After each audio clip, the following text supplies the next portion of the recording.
Bonjour, moi c'est Claire et je te souhaite la bienvenue sur mon podcast La vie en pause. Tu trouveras ici mes témoignages et mes réflexions sur des thématiques variées telles que l'hypersensibilité, l'entrepreneuriat, la neurodiversité, la douance, le syndrome d'Asperger, etc. Le développement personnel, la créativité. Autant de sujets qui moi me passionnent et j'espère t'apportera des réponses à toutes ces milliards de questions que tu peux te poser. L'instant pour faire une pause et pourquoi pas voir la vie en rose.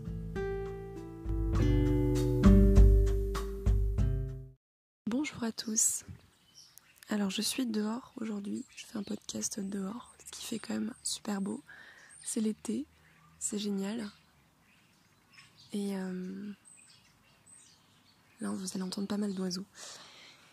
Donc j'espère que vous allez quand même bien m'entendre. L'objet de ce podcast aujourd'hui, je vais tenter de faire court. Encore une fois pour essayer de ne pas faire des audios de 50 minutes qui peuvent être compliqués pour certains. Donc j'ai décidé de faire sur des thématiques un peu plus précises. Comme ça me générera des podcasts de 15 à 20 minutes. Ce serait bien que je puisse m'y tenir. Je pense que c'est un bon format. Parce que du coup là voilà, je commence les podcasts, donc je suis vraiment dans le début. Et du coup j'ai eu certains de vos retours qui m'aident aussi pour pouvoir les construire, donc c'est super. On m'a conseillé de faire un plan et alors de mon côté les plans c'est compliqué. Ça fera l'office de cette petite introduction de ce podcast, mais c'est compliqué pour moi parce que en fait faire un plan suggère un cadre que je suis presque obligée de définir pour pouvoir correspondre aux auditeurs, et pour pouvoir du coup vraiment ne pas trop partir dans tous les sens et que ce soit écoutable en fait et digeste. Mais le truc c'est que ce serait encore plus compliqué pour moi et je pense que ça m'arrêtera presque de faire des audios parce que comme je vous l'ai dit dans l'introduction de ce podcast tout début, c'est que ça faisait plus d'1 an que je voulais en faire, mais que justement je cherchais à être très organisée, très cadrée, très perfectionniste sur ce que je voulais donner. Mais en fait je n'arrivais pas du coup à aller dans l'action. Je n'arrivais pas parce que c'était jamais ce que je voulais et j'avais trop de choses et du coup c'était surtout pas le moment. Et là aujourd'hui je le fais parce que je me sens dans cette énergie déjà, mais parce que je me suis décidée de le faire peu importe avec quelle structure en fait. Je me suis juste décidée de me lancer.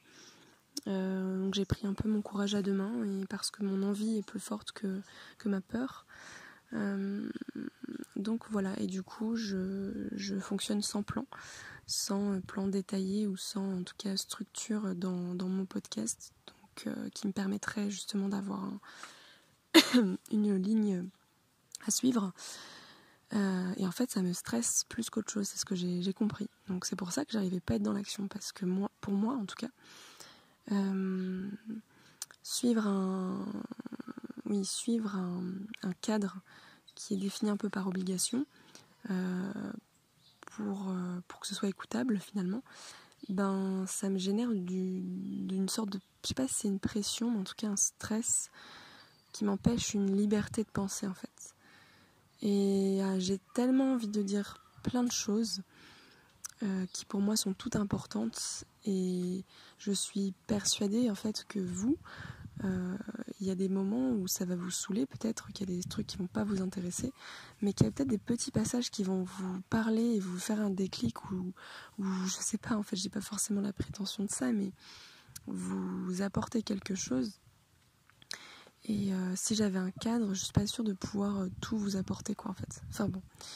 Et du coup ça c'est mon côté un peu en fait j'ai à la fois besoin de structure et d'être rassurée dans ce que je fais, mais il faut que je choisisse ces moments-là, ces moments de structure. Et c'est moi qui fais ma propre structure sur mesure pour ne pas justement trop me brider et trop m'enfermer, parce que je pense que ça rejoint cette peur un peu de l'engagement, cette peur d'être trop enfermée, cette peur d'être dans des normes, d'être trop cadrée. J'ai beaucoup de difficultés avec ça. Donc j'aime être libre en fait, j'aime ma liberté et c'est une valeur très très forte, si on peut parler de ça, si on peut parler de la liberté comme étant une valeur, mais c'est très fort chez moi et en fait je suis tellement créative aussi, mais depuis peu, c'est-à-dire que j'ai libéré justement ma créativité depuis peu, parce que je m'étais toujours pensée pas du tout créative. Et donc aujourd'hui, c'est devenu tellement évident et je m'étais tellement enfermée à l'intérieur de moi-même qu'aujourd'hui j'ai envie aussi de me libérer et de sortir de mon propre enfermement en fait, de ma propre prison en fait. Donc c'est vrai que la structure pour moi symbolise ça, peut-être rassurante dans certains cas, mais peut-être aussi stressante dans d'autres. Et là aujourd'hui je voulais vous parler un petit peu justement de ce besoin d'être rassurée. Et du coup, alors c'est pas forcément du coup très préparé, donc je vais mettre pause un petit peu là et je vais réfléchir un petit peu à ce que je vais dire. J'ai identifié en fait depuis pas longtemps, depuis peu de temps, et c'est aussi d'ailleurs l'objet de mes discussions avec ma psychologue qui me suit depuis un moment sur mes difficultés, sur mon besoin en tout cas de sécurité. Alors avec elle du coup on va certainement travailler des choses du coup personnelles etc qui me concernent moi et dont je ne vais pas parler aujourd'hui, mais en tout cas ce besoin de sécurité il est là clairement, il est bien installé et il a toujours été là et en fait qu'est-ce que ça génère ce besoin de sécurité, donc la peur de l'insécurité, ça génère un besoin de contrôle. De contrôler en fait ma vie, mon environnement parce que je le trouve hostile en fait. Donc je vous dis ça, c'est avec du recul sur ma situation personnelle, parce que c'est comme ça pour ma part en tout cas depuis toute petite. C'est pas quelque chose qui est né plus tard, mais ça pourrait. La peur de l'insécurité peut arriver aussi à tout moment de sa vie, je suppose. En tout cas, moi, il est là depuis toute petite et il est très, très prononcé. Ça m'a créé donc un besoin de contrôle et de l'anxiété. L'anxiété pour moi, c'est vraiment une conséquence de ce besoin de sécurité. Et puis oui en fait de ce besoin de se sentir bien, en fait de se sentir rassuré, de se sentir en confiance, et dès que je ne me sens pas en confiance ou en insécurité, ça génère beaucoup de stress et d'anxiété et donc pour pallier à ça, on va dire que le besoin de contrôle, le besoin de contrôle que j'ai créé, c'est une création, c'est pas un masque social, c'est un... Comment je pourrais appeler ça? Parce que du coup, là je parle de la cause, de la conséquence. Donc la cause qui est le besoin de sécurité, la conséquence qui serait l'anxiété. Et du coup, le masque qu'on met, je vais appeler ça un masque parce que du coup je ne sais pas trouver d'autres mots. Mais en tout cas qu'on enfile, c'est d'être contrôlant en fait. En tout cas, moi j'ai compris que c'était un peu lié tout ça. Donc mon besoin de contrôle se manifeste avec des routines, avec des rituels, avec des sortes de... un besoin de structure, d'organisation, de prévoir les choses, d'anticiper. Tout ça en fait c'est lié à ce sentiment inconfortable d'anxiété en fait qui peut être plus ou moins forte. Chez moi, il peut vraiment être assez fort et constant déjà, très constant. J'ai de l'anxiété depuis petite et j'ai toujours été anxieuse, donc je ne sais pas ce que c'est que de ne pas être anxieuse déjà. Mais ça peut être parfois, ça peut se manifester par des gros effondrements, des crises d'angoisse, oui, des surcharges en fait émotionnelles, etc. Par exemple. Enfin voilà. Et du coup, voilà, il y a cette anxiété. Et donc, j'ai trouvé des mécanismes. Tiens, on va parler mécanismes plutôt que de masques. Des mécanismes un peu de défense par rapport à ça, par rapport à ce monde un peu hostile. Donc, de contrôler quoi. Et en fait, j'ai un fort besoin de contrôler mon environnement. C'est pas, je crois que j'en ai parlé dans un autre audio, mais c'est pas un besoin de manipuler l'autre. Parce que là, quand il est question de quelqu'un, par exemple, c'est pas une question de manipuler son environnement dans le sens négatif, péjoratif et volontaire de vouloir contrôler les gens ou l'environnement. Non, c'est plutôt un mécanisme de défense en fait, pour se rassurer. Donc il n'y a pas une volonté néfaste derrière, mais bien pour se rassurer nous en fait. Donc pour se faire du bien à nous. Donc en général, ça n'a pas vraiment de grosses conséquences sur l'environnement extérieur. En tout cas, je parle pour moi. En général, pour moi, ça n'a pas de conséquences extérieures. Les autres ne sont pas hyper impactés par ça, mais peuvent l'être tout de même parce que j'ai besoin de prévoir. Alors je vais expliquer du coup dans mes relations sociales. J'ai un fort besoin de prévoir les choses et qu'on me prévienne. C'est essentiel en fait. Ah oui, clairement, parce que c'est, je veux dire, quelqu'un qui débarque chez moi par exemple, qui sonne et qui me... je ne sais pas, qui débarque chez moi, un ami ou de la famille, sans me prévenir. Alors, je crois que c'est une chose qui n'est jamais arrivée, parce qu'à mon avis, ça doit déjà être bien véhiculé de ma part, ou alors c'est parce que dans mon entourage, ça ne leur plaît pas non plus, et ça ne se fait peut-être pas, je ne sais pas. En tout cas, voilà, c'est quelque chose qui pourrait vraiment terriblement m'angoisser, qu'on vienne à l'improviste. Ou alors il faut que la surprise soit presque prévue en fait. C'est un peu paradoxal, mais c'est ça. Donc voilà, du coup j'ai aussi beaucoup de mal avec les surprises, dans tous les sens du terme, qu'elles soient bonnes ou mauvaises. Ça me génère en fait de la surprise, mais moi l'émotion de la surprise, voilà, ce sentiment-là ne me met pas dans un confort en fait. Ça me génère en fait de l'anxiété tout de suite, ça me génère une peur, ça me génère quelque chose de négatif en fait, même si, je sais que maintenant je pense que les gens me connaissent par rapport à ça, mais moi il n'est pas question de me faire une surprise par exemple pour mon anniversaire quoi. Genre le truc où tout le monde se cache chez moi là et sort de nulle part, mais ce serait l'angoisse. Ça m'est déjà arrivé en fait une fois, et effectivement j'étais surprise.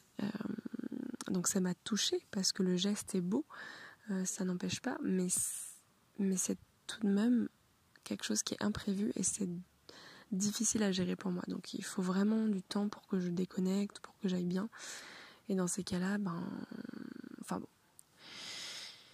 Donc voilà, et puis ce besoin aussi de prévenir, c'est dans tout et tout le temps en fait. Par exemple, quelqu'un on a prévu de se voir à une certaine heure, et si la personne, je sais pas, une heure avant ou dans la journée me dit finalement je ne viendrai pas, ou voilà, c'est un imprévu,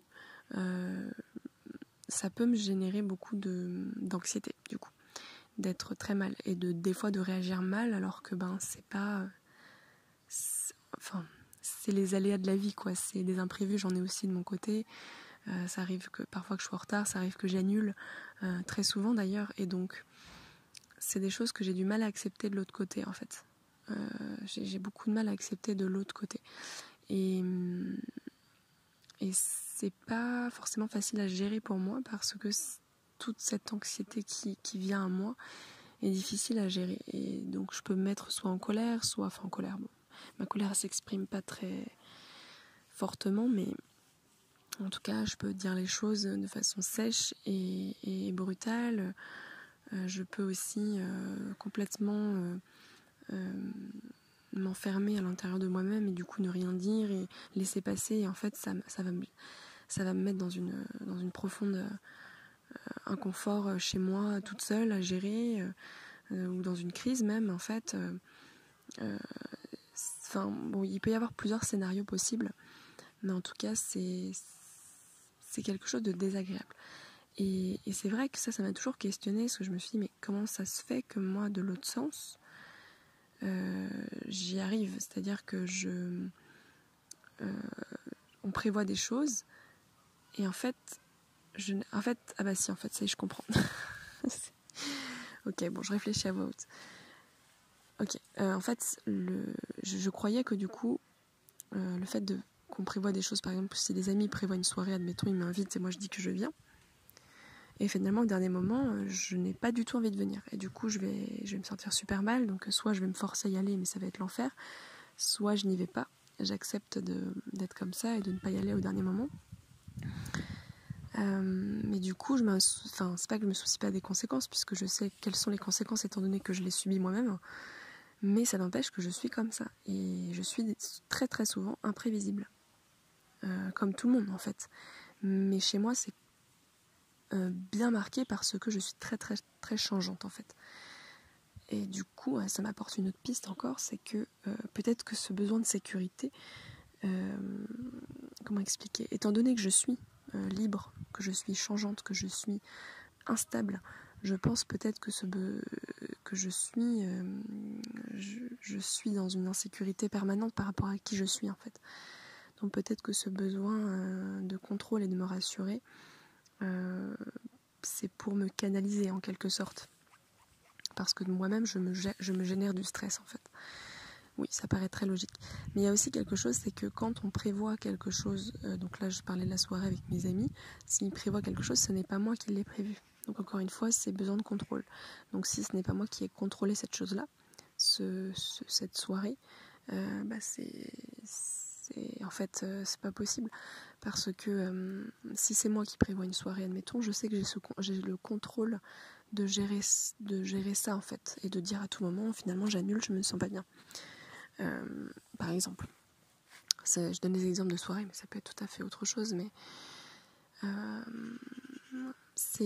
peut-être que c'est ça aussi. C'est que de l'extérieur, étant donné que c'est pas moi qui contrôle cette chose-là, je pense que c'est compliqué. Donc ça va un peu que dans un sens, de mon côté en tout cas. Donc voilà, si je vous parle de tout ça, c'est pas, encore une fois, pour vous raconter ma vie, on s'en fout, c'est pas l'objet. L'objet, c'est de comment dire, d'être dans le partage, de témoigner de tout ça, parce que c'est des questionnements que je pense que, ou peut-être en tout cas que des gens se posent. Et peut-être toi, tu te poses ces questions-là, et peut-être que tu as ce besoin de sécurité, de te rassurer, et que ça se manifeste par... moi, ça se manifeste vraiment par l'organisation, par le besoin d'anticipation. Donc j'anticipe absolument tous mes faits et gestes. J'exagère peut-être, mais en tout cas, quand je suis quand je sors en fait de chez moi et que je dois aller voir des gens, ça c'est systématique chez moi, je dois absolument tout prévoir. Donc, ou pour aller prendre un transport, ou pour, même si je suis toute seule au final, mais en tout cas, vraiment tout planifier. Et donc il faut que j'ai une vision, une image dans ma tête. Donc quand je fais un trajet, j'ai besoin de visualiser totalement le trajet et de me le répéter. Donc je le répète en boucle dans ma tête. Donc ça peut être un peu... mais bon, moi c'est une habitude, donc c'est pas quelque chose qui me dérange profondément, mais ça peut être... disons que c'est une charge. Voilà, c'est plus une charge plutôt qu'une... Parce que c'est une habitude, encore une fois, donc pas quelque chose de nouveau qui vient me déranger, mais c'est une charge quand même, c'est quelque chose en plus, et qui peut être parfois anxiogène et parfois rassurante en fait, toujours pareil, en fonction des contextes. Je bois un peu d'eau parce que j'ai la gorge, j'ai l'impression un peu...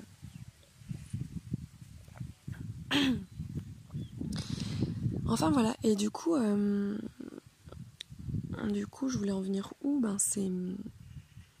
C'est cette espèce de planification comme ça, à tout vouloir anticiper, à dire bon, là je sors, ok, ensuite je vais là, il va être telle heure, ok, là je vais rencontrer telle personne, là je vais lui dire ça, je vais faire ça, on va se voir à tel endroit, je vais m'asseoir à tel endroit.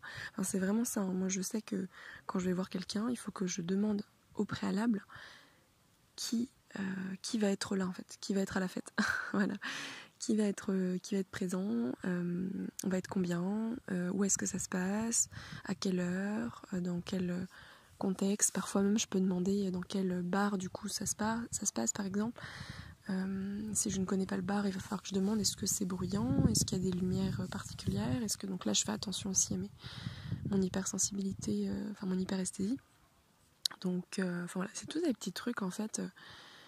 Et est-ce qu'il y a beaucoup de monde? Est-ce que les tables sont serrées? Est-ce qu'il y a une terrasse? Est-ce que...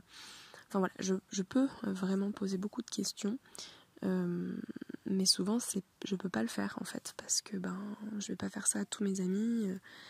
Ou ceux qui me connaissent pas. Quand c'est pas des amis, ça peut être autre chose. Et c'est pas forcément toujours adapté. Et c'est vraiment pas évident parce que quand c'est comme ça, je suis dans le flou. En fait, j'ai pas de repères. Et du coup, c'est ça qui me crée l'anxiété, donc il faut absolument que je prévoie. Donc des fois, je vais regarder des Google Images pour aller voir l'intérieur des bars, pour essayer de me plonger dans l'ambiance, pour essayer de comprendre comment c'est foutu, et pour me rassurer, me dire ah tiens là, je vais peut-être pouvoir m'asseoir à cet endroit-là parce que je trouve que c'est un bon endroit. Et souvent je suis collée au mur, enfin un endroit en tout cas un petit peu cocooning, un peu fermé, pour que voilà. Ou alors je vais être dans un endroit au contraire à l'extrémité quoi, pour pouvoir m'échapper à tout moment. Et c'est très souvent le cas, je pense, l'extrémité. Je choisis beaucoup l'extrémité. Et puis voilà. Et puis qu'est-ce que je voulais dire d'autre ? Donc ce besoin d'anticipation. Donc il y a toujours le avant et le pendant, bien sûr, parce que quand on est anxieux comme ça, qu'on a un besoin de contrôle, il faut tout décortiquer quoi. Et enfin il faut.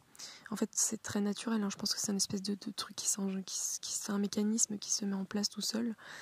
Et du coup c'est naturel et c'est du coup, en tout cas dans mon cas, j'analyse tout. Je suis jamais sereine en fait quand je suis posée avec quelqu'un. Je suis jamais détendue quoi. Ou alors il faut vraiment que la personne la connaisse très très bien et que je sois dans le cadre le plus rassurant au monde. Donc c'est-à-dire chez moi avec mon meilleur ami par exemple. Et encore que des fois quand je le vois pas pendant une semaine, c'est arrivé là il y a pas longtemps. Je l'ai pas vu pendant une semaine et quand je l'ai revu, j'ai l'impression que j'ai mis je crois 1 heure ou 2 à me sentir à l'aise avec lui quoi. Donc j'étais très stressée.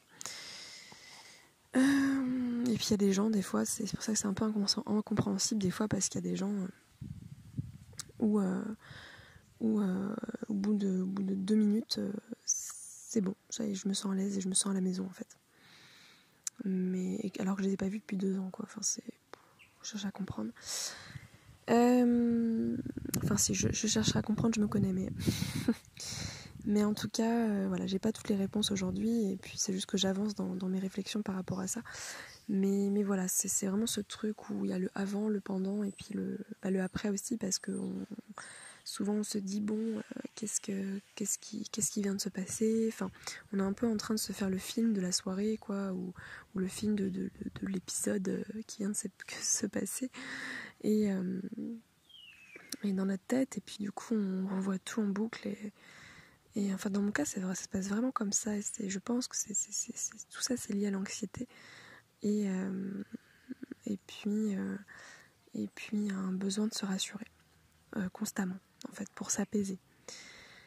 Et après j'ai parlé un petit peu, bon là ça fait déjà 25 minutes, donc je pense que je vais m'arrêter, mais je parlais de l'organisation, tout ça, c'est plus un besoin d'organiser, de classer les choses, donc que ce soit bien organisé dans mon téléphone, dans mon ordinateur, chez moi, etc. Seulement, en fait, ce qui est paradoxal, en même temps c'est pas si paradoxal que ça, c'est que ce besoin d'organisation n'est pas constant chez moi, il n'est pas régulier parce que je ne suis pas régulière, je suis instable, et en fait ça c'est par phase en fait.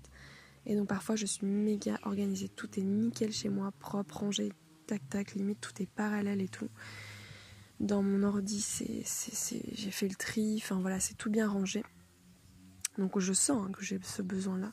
Et en même temps, par des périodes que je vis là actuellement, j'ai un relâchement. C'est-à-dire que je me reconnecte avec qui je suis profondément, je n'ai plus trop d'interactions, je ne travaille quasiment plus. Enfin bref, je suis en épuisement généralisé et non mais je suis totalement bordélique quoi. Enfin c'est voilà. Et du coup c'est un peu parfois ça me met pas bien parce que du coup je rentre chez moi, c'est pas forcément rangé comme je veux. Mon portable complet, se remplit de plein de trucs, de plein de documents, il y en a partout en fait, ça déborde et c'est tellement symbolique avec la façon dont je me ressens actuellement. Donc bon, je sais que la phase de rangement reviendra et de structure, mais j'aimerais que ce soit un petit peu plus régulier, en tout cas c'est sûr, plus stable. Mais c'est pas forcément compatible parce qu'à la fois j'aime mon instabilité en fait et elle génère d'autres choses auxquelles je m'accroche aussi et que j'aime et que ça fait partie de moi et que parfois de se battre contre soi-même pour essayer d'être quelqu'un d'autre c'est épuisant et je me suis beaucoup battue contre cette instabilité et ça m'a épuisée hein, clairement donc voilà, j'essaie de faire un petit peu à mon rythme et d'être peut-être qu'en lâchant finalement j'arriverai à être plus régulière, je ne sais pas.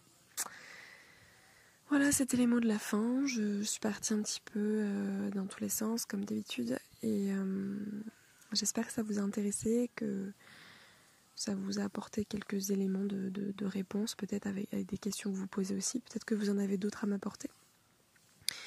Vous pouvez m'écrire sur Instagram. C'est vraiment le réseau social que j'utilise le plus et auquel je réponds rapidement. Donc n'hésitez pas. Tout est dans la description.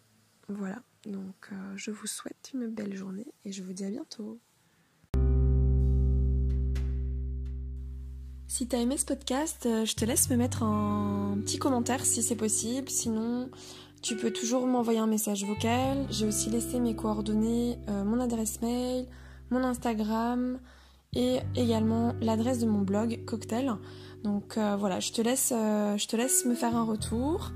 Et puis n'hésite pas à me mettre aussi des étoiles parce qu'a priori ça permet d'augmenter la visibilité et de permettre à d'autres gens de découvrir ce podcast. Merci beaucoup et à bientôt.